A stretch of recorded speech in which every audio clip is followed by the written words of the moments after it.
ಲೋಕನಾಥಪುರ ಗ್ರಾಮ ಕೋಣಂಬಿ ಈ ಜಾಗಕ್ಕೆ ಒಂದು ವರ್ಷದಿಂದ ನಿರಂತರ ಆನೆ ದಾಳಿ ಮಾಡ್ತಿದೆ. ಈ ಒಂದು 30 ದಿನದ ಅವಧಿಯಲ್ಲಿ ಕೋಣಂಬಿ ಗುರುಪ್ರಸನ್ನ ಅವರ ತೋಟಕ್ಕೆ 5 ಸತಿ, ಶೇಖರ್ ಅವರ ತೋಟಕ್ಕೆ ಒಂದು 4 ಸತಿ, ರವೀಶ್ ಅವರ ತೋಟಕ್ಕೆ ಒಂದು 2 ಸತಿ, ನಾಗರಾಜ್ ಅವರ ತೋಟಕ್ಕೆ 1 ಸತಿ, ಹಾಗೆ ಇಲ್ಲೇ ಪಕ್ಕದ ಊರಿನಾದ ಪರಮೇಶ್ವರ್ ಅವರ ಕೆರೆಯನ್ನು ಹಾಳು ಮಾಡಿದೆ. ಈರಪ್ಪನವರ ಅಡಿಕೆ ತೋಟವನ್ನು ಹಾಳು ಮಾಡಿದೆ. ಕುಡಿಯ ನೀರಿಗೆ ಬಹಳ ಸಮಸ್ಯೆಯನ್ನು ಉಂಟು ಮಾಡ್ತಿದೆ. ನಾವು ಪೈಪನ್ನು ದಿನ ಕೂಡ ಏನು ರಿಪೇರಿ ಮಾಡುವಂತಹ ಸನ್ನಿವೇಶಕ್ಕೆ ನಾವು ಸಿಕ್ಕಾಕೊಂಡಿದ್ದೇವೆ.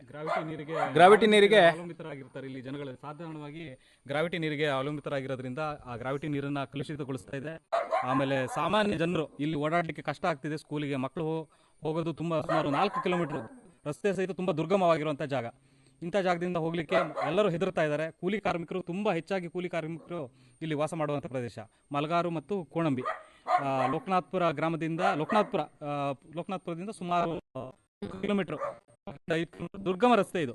ಇಂಥ ಕಾಡು ಪ್ರದೇಶದಲ್ಲಿ ನಾವು ಯಾವ ರೀತಿ ವಾಸ ಮಾಡಬೇಕು? ಸರ್ಕಾರ ಯಾವುದೇ ರೀತಿಯ ಕ್ರಮಗಳನ್ನು ತಗೊಂಡಿಲ್ಲ. ಯಾವುದೇ ಸರ್ಕಾರಿ ಪ್ರತಿನಿಧಿಗಳು ಇಲ್ಲಿ ತನಕ ಬಂದಿಲ್ಲ. ಇವರಿಗೆ ಆಗಿರ್ತಕ್ಕಂಥ ತೊಂದರೆಗಳನ್ನು ಕೇಳಲಿಕ್ಕೆ ಇದುವರೆಗೂ ಯಾರೂ ಬಂದಿಲ್ಲ. ಏನು ಈ ಸರ್ಕಾರ ಯಾವ ರೀತಿ ಯೋಚನೆ ಮಾಡ್ತಿದೆ ಅನ್ನೋದ್ರ ಬಗ್ಗೆ ನಾವು ದೊಡ್ಡ ಪ್ರಶ್ನೆ ನಮ್ಮಲ್ಲಿ ಕಾಡ್ತಿದೆ. ನಾವು ನಮ್ಮ ಬಗ್ಗೆ ಕಾಳಜಿ ಇದೆಯಾ ಇಲ್ಲ, ಸರ್ಕಾರ ನಮ್ಮನ್ನು ಕಾಳಜಿ ಮಾಡ್ತಾ ಇದೆಯಾ ಇಲ್ಲೋ ಅನ್ನೋ ಒಂದು ಪ್ರಶ್ನೆ ನಮ್ಮ ಮುಂದೆ ಇದೆ.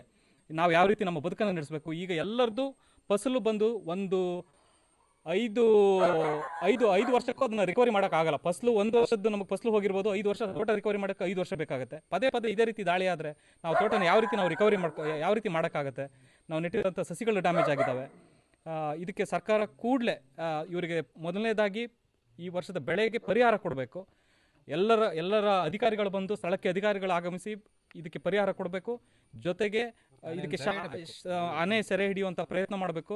ಇದಕ್ಕೆ ಶಾಶ್ವತವಾದ ಪರಿಹಾರ. ಇಲ್ಲಿ ಆನೆ ಬಂತು ಅಂದ ತಕ್ಷಣ ಹುಲ್ಗಾರು ಅಂಧಗಾರ ಕಡೆ ನಾವು ಓಡಿಸೋದಾಗುತ್ತೆ, ಅಲ್ಲಿ ಆನೆ ಬಂದ ತಕ್ಷಣ ಈ ಕಡೆ ಓಡಿಸೋದಾಗುತ್ತೆ.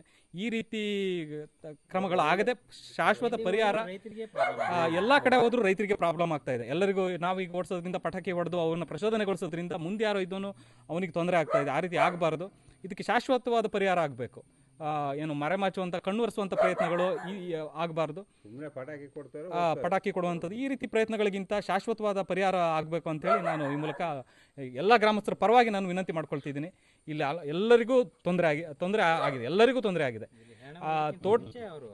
ಹೌದು, ಇಲ್ಲಿ ಯಾವುದೇ ಕೆಟ್ಟ ದುರ್ಘಟನೆಗಳು ನಡೆಯೋಕ್ಕಿಂತ ಮುಂಚೆ ಸರ್ಕಾರ ಎಚ್ಚೆತ್ತುಕೊಂಡು ಸ್ಥಳೀಯ ಅಧಿಕಾರಿಗಳು ಬಂದು ಸೂಕ್ತವಾದ ಕ್ರಮವನ್ನು ಕೈಗೊಳ್ಳಬೇಕು ಅಂತೇಳಿ ನಾನು ಗ್ರಾಮಸ್ಥರ ಪರವಾಗಿ ಕೇಳ್ಕೊಳ್ತಾ ಇದ್ದೀನಿ. ಪ್ರತಿದಿನ ನಾವು ಹೆದರ್ಕೊಂತ ಜೀವನ ಮಾಡೋದಾಗಿದೆ.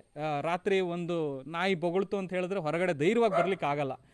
ಆನೆ ಬಂದಿರುತ್ತೋ ಕಳ್ಳ ಬಂದಿರ್ತಾನೋ ಅನ್ನೋ ಕನ್ಫ್ಯೂಷನಲ್ಲಿ ಇದ್ದೀವಿ ನಾವು. ಹಾಗಾಗಿ ಇದಕ್ಕೆ ಒಂದು ಸೂಕ್ತವಾದ ಪರಿಹಾರವನ್ನು ಸರ್ಕಾರ ನಮಗೆ ಕಲ್ಪಿಸಿಕೊಡ್ಬೇಕು ಅಂತ ಕೇಳ್ಕೊಳ್ತೀವಿ. ಗ್ರಾಮಸ್ಥರ ಪರವಾಗಿ ನಾನು ಕೇಳ್ಕೊಳ್ತೀನಿ. ಲೋಕನಾಥಪುರ ಗ್ರಾಮದ ಕೋಣಂಬಿ ಇದು. ಈಗಾಗಲೇ ಮೊನ್ನೆ 2-3 ದಿನದ ಹಿಂದೆ ಹುಲ್ಗಾರಕ್ಕೆ ಬಂದಿತ್ತು ಆನೆ. ಅಲ್ಲಿ ರೈತರ ಒಂದಷ್ಟು 4-5 ಎಕರೆ ಅಡಿಕೆ ತೋಟ, ಕಾಫಿ ತೋಟ ಎಲ್ಲ ಸಂಪೂರ್ಣ ನಾಶ ಮಾಡಿತ್ತು. ಈ ಕಳೆದ 1 ತಿಂಗಳಿಂದ ಮಲಗಾರ್ ಮತ್ತು ಕೋಣಂಬಿ ಏನಿದೆ, ಇಲ್ಲಿ ನಮ್ಮೆಲ್ಲ ರೈತರುಗಳ ತೋಟನ ಇವತ್ತು ನಾವು ನೀವೆಲ್ಲ ನೋಡಿದಿರಿ, ಪತ್ರಿಕೆಯವ್ರು ಬಂದು ಈಗಾಗಲೇ ವೀಕ್ಷಣೆ ಮಾಡಿದಿರಿ. ಕಡಿಮೆ ಅಂತಂದರೆ 100 ಅಡಿಕೆ ಮರಗಳನ್ನ ಪುಡಿ ಮಾಡಿದೆ, ಕಾಫಿ ತೋಟನ ನಾಶ ಮಾಡಿದೆ. ಒಟ್ಟಾರೆಯಾಗಿ ಇವರು ಬದುಕು ಹೇಗೆ ಅಂಥೇಳಿ ಯೋಚನೆ ಮಾಡುವಂಥ ಒಂದು ದುಸ್ತರ ಪರಿಸ್ಥಿತಿನಲ್ಲಿ ಇಲ್ಲಿಯ ಗ್ರಾಮಸ್ಥರು ಮತ್ತು ರೈತರಿದ್ದಾರೆ. ಈಗಾಗಲೇ ಕಾಡ್ಕೋಣದಿಂದ ಲೂಟಿಯಾಗಿ ಆ ನಷ್ಟನ ಹೇಗೆ ಭರಿಸ್ಕೊಬೇಕು ಅನ್ನುವಂಥ ಆಲೋಚನೆ, ಜೊತೆಗೆ ಈ ಭಾಗದಲ್ಲಿ ಅತಿ ತೀವ್ರತರವಾಗಿರ್ತಕ್ಕಂಥ ಹಳದಿ ಎಲೆ ಮತ್ತು ಎಲೆಚುಕ್ಕಿ ರೋಗದ ತೀವ್ರತೆ ಜೊತೆಗೆ ಇವರೇನೋ ಬದುಕು ಕಟ್ಕೊಬೇಕಂತ ಹೇಳಿ ಕಾಫಿ ಮತ್ತು ಮಧ್ಯದಲ್ಲಿ ಏನೋ ಜೀವನಕ್ಕೆ ಆಗುತ್ತೆ, ಜೀವನಾಧಾರ ಆಗುತ್ತಂತ ಅಡಿಕೆ ಹಾಕಿ ಅಡಿಕೆನ ಏನೋ ಬರ್ತದೆ ಜೀವನಕ್ಕೆ, ಕಾಳುಮೆಣಸು ಎಲ್ಲ ಅಂತಂದರೆ ಎಲ್ಲ ಚೆನ್ನಾಗಿರುವಂಥ ಅಡಿಕೆ ಮರಗಳನ್ನೇ ಕೂಡ ಇವತ್ತು ಕಾಡಾನೆ ಬಂದು ಸಂಪೂರ್ಣ ನಾಶ ಮಾಡಿ ಹೋಗಿದೆ. ಇದು ಅಲ್ಲಿ ಹುಲ್ಗಾರಿಗೋ ಇಲ್ಲ ಕೊಂಚೂರಿಗೋ ಬಂದು ಕಾಡಾನೆ ಇಲ್ಲಿಗೆ ಬಂದಿದೆ ಅಂತ ನಮ್ಗೆ ಹೇಳಲಿಕ್ಕೆ ನಂಬಿಕೆನೂ ಬರ್ತಿಲ್ಲ. ಯಾಕೆಂದರೆ ಪ್ರತಿ ಊರಿನಲ್ಲೂ ಕಾಡಾನೆ ಇದೆ. ನಿನ್ನೆ ದಿನ ಸೀಗೋಡ್ನಲ್ಲಿ 2 ಕಾಡಾನೆ ರಸ್ತೆನಲ್ಲಿ ತೋಟದಿಂದ ಕೆಳಗಡೆ ದಾಟ್ತಿರೋದು ನೋಡ್ತಾ ಇದ್ವಿ.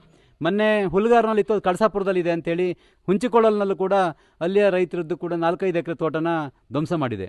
ಈ 1 ತಿಂಗಳಿನ ಈಚೆಗೆ ಸಂಪೂರ್ಣ 2-3 ದಿನಕ್ಕೊಂದು ಸರಿ ಇಲ್ಲಿ ತೋಟದ ರೈತರ ಬೆಳೆನ ನಷ್ಟ ಮಾಡ್ತಿದೆ.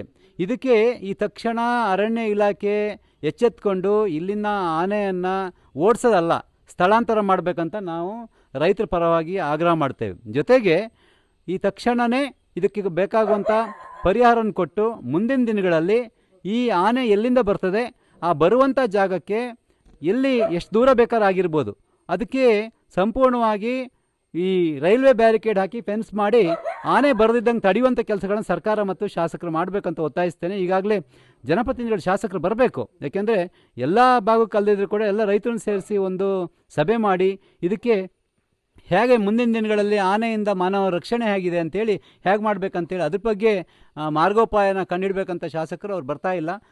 ಮುಂದಿನ ದಿನಗಳಲ್ಲಾದರೂ ಕೂಡ ಅವರು ರೈತರ ಪರವಾಗಿ ಧ್ವನಿ ಎತ್ತಿ ವಿಧಾನಸೌಧದಲ್ಲೂ ಕೂಡ ಈ ಬಗ್ಗೆ ಚರ್ಚೆ ಮಾಡಿ ಈ ತಕ್ಷಣಕ್ಕೆ ಬೇರೆ ಬೇರೆ ಜಿಲ್ಲೆನಲ್ಲಿ ಈಗಾಗಲೇ ಮೈಸೂರು ಮತ್ತು HD ಕೋಟೆ ಚಾಮರಾಜನಗರ ಜಿಲ್ಲೆನಲ್ಲೆಲ್ಲ ಎಲ್ಲೆಲ್ಲಿ ಆನೆಗಳು ಬರ್ತಾ ಇದ್ದಾವೆ ಅಲ್ಲಿ ಸಂಪೂರ್ಣ ರೈಲ್ವೆ ಬ್ಯಾರಿಕೇಡ್ ಮಾಡಿದ ನಂತರದಲ್ಲಿ ಆನೆಗಳ ಹಾವಳಿ ಕಡಿಮೆ ಆಗಿದೆ ಅಂತೇಳಿ ನಾವು ತಿಳಿದಿದ್ದೀವಿ.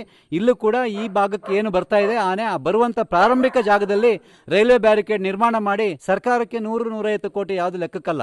ಯಾಕೆಂದರೆ ರೈತರು ಪ್ರಾಣ ಹೋಗ್ತಿರ್ಬೇಕಾದ್ರೆ ಇದು ರೈತರು ಜನ ಉಳಿದ್ರೆ ಮಾತ್ರ ಅರಣ್ಯ ಇಲಾಖೆ ಸರ್ಕಾರ, ಈ ಜನನೇ ಜೀವ ಇಲ್ದಿದ್ರೆ ಇಲ್ಲಿ ಬಂದು ಸರ್ಕಾರ ಏನು ಮಾಡೋಕ್ಕಾಗುತ್ತೆ. ಹಾಗಾಗಿ ಈ ತಕ್ಷಣ ಸರ್ಕಾರ ಎಚ್ಚೆತ್ಕೊಂಡು ಈ ಆನೆನ ಇಲ್ಲಿಂದ ಸ್ಥಳಾಂತರ ಮಾಡಿಸಿ ಈ ರೈತರಿಗೂ ಕೂಡ ತಕ್ಷಣ ಅತಿ ಹೆಚ್ಚು ಪರಿಹಾರ ಕೊಡುವಂಥ ಕೆಲಸಗಳು ಮಾಡಲಿ ಅಂತ ಹೇಳಿ ಈ ಸಂದರ್ಭದಲ್ಲಿ ಹೇಳಲಿಕ್ಕೆ ಇಷ್ಟಪಡ್ತೇನೆ. ಪಂಚಾಯಿತಿ ವ್ಯಾಪ್ತಿಯಲ್ಲಿ ಮೊದಲು ಹುಲ್ಗಾರ ಆಯಿತು. ಹುಲ್ಗಾರಲ್ಲಿ ತುಂಬ ಬೆಳೆ ನಾಶ ಆಗಿದೆ, ತುಂಬ ರೈತರದ್ದು. ಹಾಗೆಯೇ ನಮ್ಮ ಮಾಚಿಕೊಪ್ಪ ಭಾಗದಲ್ಲೂ ಅಷ್ಟೇ. ಮಾಚಿಕೊಪ್ಪ ಭಾಗದಲ್ಲಿ ಹೆರಟೆ ಗದ್ದೆ ಹಂಚಿಕೊಳ್ಳಲು ಆ ಭಾಗದಲ್ಲಿ ಪಾಪ ಅಗಡಿ ಮಾಡಿ ಅವ್ರ ಸಾಗುವಳಿ ಇನ್ನೇನು ಒಂದು ವಾರದಲ್ಲಿ ಸಾಗುವಳಿ ಮಾಡುವಂಗೆ ಇದ್ದರು.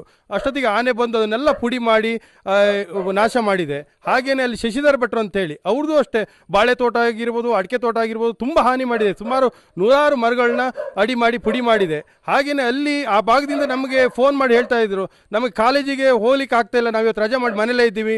ಹಾಗೆಯೇ ಅಲ್ಲಿ ವಿದ್ಯಾರ್ಥಿಗಳು ಫೋನ್ ಮಾಡಿ ಹೇಳ್ತಾ ಇದ್ರು. ಅವತ್ತಿನೆಲ್ಲ ಹೆದರಿ ಅವರು ಭಯದಿಂದ ಮನೆ ಒಳಗಡೆನೆ ಇದ್ರು. ಆದರೆ ಇದೇನಾಗ್ತಾ ಇದೆ ಅಂತ ಹೇಳಿದ್ರೆ ಅಲ್ಲಿಂದ ನಾವು ಇವತ್ತು ಕೋಣಂಬಿಯಲ್ಲೂ ಅಷ್ಟೇ ತುಂಬ ಇವತ್ತು ಎಲ್ಲ ರೈತರದ್ದು ಬೆಳೆ ಹಾನಿಯಾಗಿದೆ. ಆದರೆ ಕೂಡಲೇ ಸರ್ಕಾರ ಕ್ರಮ ಕೈಗೊಳ್ಳಬೇಕು. ಈಗ ಅರಣ್ಯ ಇಲಾಖೆಗೆ ಫೋನ್ ಮಾಡಿದ್ರೆ ಅಲ್ಲಿ ಪಟಾಕಿ ಹೋಗ್ತಾರೆ, ಅಲ್ಲಿಂದ ಮತ್ತೆ ಈ ಕಡೆಗೆ ಬರುತ್ತೆ.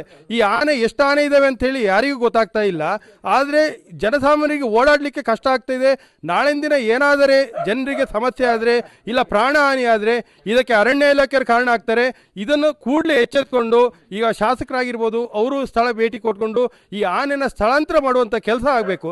ಯಾಕಂತ ಹೇಳಿದ್ರೆ ಒಂದು ಕಡೆಯಿಂದ ಒಂದು ಕಡೆ ಬರ್ತಾರೆ, ಮತ್ತೊಬ್ಬ ರೈತರಿಗೆ ಅದು ಹಾನಿನೇ ಆಗೋದು, ಯಾರು ಓಡಾಡಲಿಕ್ಕೆ ಸಮಸ್ಯೆಗಳು ಹೆಚ್ಚಾಗಿರೋದ್ರಿಂದ ಇದನ್ನ ಕೂಡಲೇ ಸರ್ಕಾರ ಇದ್ರ ಬಗ್ಗೆ ಗಮನ ಹರಿಸಬೇಕು. ಹಾಗೂ ಅರಣ್ಯ ಇಲಾಖೆಯವರು ಅಷ್ಟೇ ಇದ್ರ ಕಡೆ ಗಮನ ಹರಿಸಿ, ಮಾನ್ಯ ಶಾಸಕರು ಅಷ್ಟೇ ಗಮನ ಹರಿಸ್ಕೊಂಡು ಇದಕ್ಕೆ ಯಾವ್ದಾದ್ರು ಶಾಶ್ವತ ಪರಿಹಾರ ಇಡಲಿಕ್ಕೆ ಈ ಮೂಲಕ ಕೇಳ್ಕೊಳ್ತಾ ಇದ್ದೇನೆ. ಹೋಗೋ ದಾರಿಲೇ ಲದ್ದಿ ಹಾಕಿ ನಾವು ಸ್ಕೂಲಿಗೆ ಹೋಗಕ್ಕೆ ಕಷ್ಟ ಆಗ್ತಿದೆ. ಆನೆ ಇಲ್ಲೇ ಓಡಾಡ್ತಿದೆ. ಲೋಕನಾಥಪುರ ಗ್ರಾಮವಾಸಿ ಕೋಣಂಬಿಲಿ ವಾಸವಾಗಿರೋದು ಶ್ರೀಕರ ಅಂತೇಳಿ. ಫಸ್ಟ್ ನಮ್ಮೂರಿಗೆ ಬಂದಿದ್ದು ನನ್ನ ತೋಟಕ್ಕೆ ಆನೆ 2 ವರ್ಷದ ಹಿಂದೆ. ಅವಾಗ ಬರೋ ತೆಂಗಿನ ಮರ ಒಂದು 5-6 ತೆಂಗಿನ ಮರ ಪುಡಿ ಮಾಡಿ ಹೋಗಿತ್ತು. ಅಡಿಕೆ ಗಿಡ ಮುಡ್ತಿರಲಿಲ್ಲ. ಈಗ ಬಂದಾಗ ಎಲ್ಲರ ತೋಟದಲ್ಲೂ ಅಡಿಕೆ ಗಿಡ ಪುಡಿ ಮಾಡಿದೆ. ನಮ್ಮದು ಸುಮಾರು ಕೆರೆ, ಒಂದು ಅರ್ಧ ಎಕರೆ ಕೆರೆ ನಾಶ ಮಾಡಿ ಪೈಪ್ ಲೈನ್ ಪೂರ್ತಿ ನಾಶ ಮಾಡಿದೆ. ಕುಡಿಯೋಕ್ಕೆ ನೀರಿಲ್ಲ. ಕುಡಿಯೋಕ್ಕೆ ನೀರು ಕಟ್ಕೊಂಡು ಬರೋಕ್ಕೆ ಹೋಗುವಾಗ ನಾನು ಮನೇಲಿ ಹೇಳ್ಬರೋದು, ವಾಪಸ್ ಬರ್ತೀವೋ ಎಲ್ಲೋ ಗೊತ್ತಿಲ್ಲ, ಅಕಸ್ಮಾತ್ ಬರ್ದಿದ್ರೆ ಕಾಡು ಹತ್ರ ಬಂದು ನೋಡು ಅಂತ. ಅಷ್ಟು ಭಯ ಆಗುತ್ತೆ ನಮಗೆ. ನಾವು ಹೊರಗಡೆ ಹೋದರೆ ರಾತ್ರಿ ಮನೆಗೆ ಬರುವಾಗ ಹೆದರಿಕೆ, ತುಂಬ ಭಯನೇ. ಆನೆ ಯಾವ ಟೈಮಲ್ಲಿ ಏನು ಮಾಡುತ್ತೆ ಏನೋ. ನಾವು ಕೇಳ್ಕೊಳ್ಳೋದು ಏನಂದರೆ ಪರಿಹಾರ ಕೊಡೋಕ್ಕಿಂತ ಆದಷ್ಟು ಬೇಗ ಆನೆ ಸ್ಥಳಾಂತರ ಮಾಡ್ಬೇಕಂತೇಳಿ ನಾವು ಈ ಮೂಲಕ ಕೇಳ್ಕೊಳ್ತೇವೆ. ನಮಗೆ ತುಂಬ ಭಯ ಆಗುತ್ತೆ ಇಲ್ಲಿ ಇರೋಕ್ಕೆ. ಈ ವಾತಾವರಣದಲ್ಲಿ ನಿಮಿಷಕ್ಕೂ ಹೆದರಿಕೆ ಆಗುತ್ತೆ, ಏನು ಮಾಡೋದು, ಮುಂದೇನು ಅಂತ. ದಯವಿಟ್ಟು ಇದು ಆನೆ ಸ್ಥಳಾಂತರ ಮಾಡಿ ಅಂತೇಳಿ ಈ ಮೂಲಕ ಕೇಳ್ಕೊಳ್ತೇನೆ ನಾನು. ತುಂಬ ವರ್ಷಗಳಿಂದ ಇಲ್ಲಿ ಮಲಗಾರಲ್ಲಿ ಕಾಡಲ್ಲಿ ಆನೆಗಳ ಹಾವಳಿ ಸಮಸ್ಯೆ ಕಾಡ್ತಿದೆ. ಯಾಕಂದರೆ ಎಲ್ಲರೂ ಗ್ರಾಮೀಣ ಪ್ರದೇಶ ಆಗಿರೋದ್ರಿಂದ ಸಾಮಾನ್ಯವಾಗಿ ಇಲ್ಲಿ ಎಲ್ಲ ರೈತರೇ ಇರೋದು. ಅಡಿಕೆ, ಕಾಫಿ ಈ ಥರ ಬೆಳೆ ಬೆಳೆದಿದ್ದಾರೆ. ಇದನ್ನೂ ನಾಶ ಮಾಡ್ತಿದ್ರೆ ರೈತರು ಏನು ಮಾಡಬೇಕು ಜೀವನಕ್ಕೆ? ಹಾಗೆ ಶಾಲೆ ಮಕ್ಕಳು ಇಲ್ಲಿ ಗ್ರಾಮೀಣ ಭಾಗದಲ್ಲಿ ಒಂದೇ ರಸ್ತೆ ಇರೋದು ಇಲ್ಲಿ ಹೋಗೋಕ್ಕೆ. ಅದೇ ರಸ್ತೆಯಲ್ಲೇ ಆನೆ ಪ್ರತಿನಿತ್ಯ ತಿರುಗಾಡ್ತಿದೆ. ಅವ್ರ ತಂದೆ ತಾಯಿಯಾದವರು ಹೇಗೆ ಶಾಲೆಗೆ ಮಕ್ಕಳನ್ನ ಕಳ್ಸೋಕ್ಕಾಗುತ್ತೆ? ಹಾಗೆ ಅರಣ್ಯ ಸಚಿವರಾದ ಈಶ್ವರ್ ಖಂಡ್ರೆ ಅವರೇ, ಹಾಗೆ ಮಾನ್ಯ ಶಾಸಕರು ರಾಜೇಗೌಡರು ಮಡುಬೂರಲ್ಲಿ ಮತ್ತು ಮೊನ್ನೆ ಬನ್ನೂರಲ್ಲಿ ಆನೆ ಹೇಗೆ ಕಾರ್ಯಾಚರಣೆ ಮಾಡಿ ಹಿಡಿದಿದ್ದೀರಿ, ಅದೇ ರೀತಿ ನಮ್ಮ ಮಲಗಾರು ಸುತ್ತಮುತ್ತ ಇಲ್ಲಿ ಅರಣ್ಯಕ್ಕೆ ದಾಳಿ ಮಾಡುತ್ತಿರುವಂತಹ ಕಾಡಾನೆಯನ್ನು ಕೂಡಲೇ ಸೆರೆ ಹಿಡಬೇಕಾಗಿ ನಿಮ್ಮಲ್ಲಿ ಈ ಮೂಲಕ ಕೇಳ್ಕೊಳ್ತಿದ್ದೀನಿ. ನಮ್ಮ ಮಲಗಾರಿನ ಕೋಣಂಬಿ ನಿವಾಸಿ ಮಾತಾಡ್ತಿರೋದು. ನಮ್ಮ ಊರಿಗೆ ನೀರಿನ ಸಮಸ್ಯೆ ಇರುತ್ತದೆ. ಆದರೆ ನಾವು ಗ್ರಾವಿಟಿ ಗುಡ್ಡದಿಂದ ನೀರನ್ನು ಬಿಡ್ಸ್ಕೊಂಡು ಬಂದಿರ್ತೀವಿ. ಇದು ವಾರಕ್ಕೆ ನಾವು ಪ್ರತಿ ಬಾರಿ ಹೋಗಿ ಪೈಪ್ ನೀರನ್ನು ಸರಿ ಮಾಡಿಸ್ಕೊಂಬಂದರೆ ಮಾರನೇ ದಿನ ಬೆಳಿಗ್ಗೆ ಆಗ್ಬೇಕಾದ್ರೆ ನಮಗೆ ನೀರು ಬರಲ್ಲ. ಹಾಗಾಗಿ ಈ ಆನೆ ಸಮಸ್ಯೆಯಿಂದ ನಮಗೆ ತುಂಬ ಸಮಸ್ಯೆ ಆಗ್ತುಂಟು. ನಮ್ಮ ಮನೆಯ ಅಡಿಕೆ ಸಸಿ ಹಾಗೂ ಮತ್ತು ಸಿಲ್ವರ್ ಮತ್ತು ಮೆಣಸನ್ನು ನಾಶ ಮಾಡಿರ್ತದೆ ಬಂದು. ಹಾಗಾಗಿ ಮಾನ್ಯ ಶಾಸಕರಾದ ರಾಜೇಗೌಡರು ಹಾಗೂ ಅರಣ್ಯ ಸಚಿವರು ಹಾಗೂ ನಮ್ಮ ಊರಿಗೆ ಸಂಬಂಧಪಟ್ಟಂಥ ಅರಣ್ಯಾಧಿಕಾರಿಗಳು ಬಂದು ಪರಿಶೀಲನೆ ಮಾಡಿದರೂ ಸಹ ಬಂದು ಒಂದು ಪಟಾಕಿ ಕೊಟ್ಟು ಸೀದಾ ಹೋಗ್ತಿದ್ದಾರೆ ಅಷ್ಟೇ. ಅವರ ಮುಂದಿನ ಕಾರ್ಯ ಏನು ಮಾಡ್ತಿರ್ಲಿಲ್ಲ. ಹಾಗಾಗಿ ನಮ್ಮ ಊರಿಗೆ ಬಂದಿರುವ ಆ ಸಮಸ್ಯೆಯನ್ನು ಹಾಗೂ ಮತ್ತು ಆನೆಗಳನ್ನು ಬೇರೆ ಊರಿನ ಕಡೆಗೆ ಸ್ಥಳಾಂತರಿಸಬೇಕೆಂದು ನಾನು ನಿಮ್ಮಲ್ಲಿ ಕೇಳಿಕೊಳ್ಳುತ್ತಿದ್ದೇನೆ.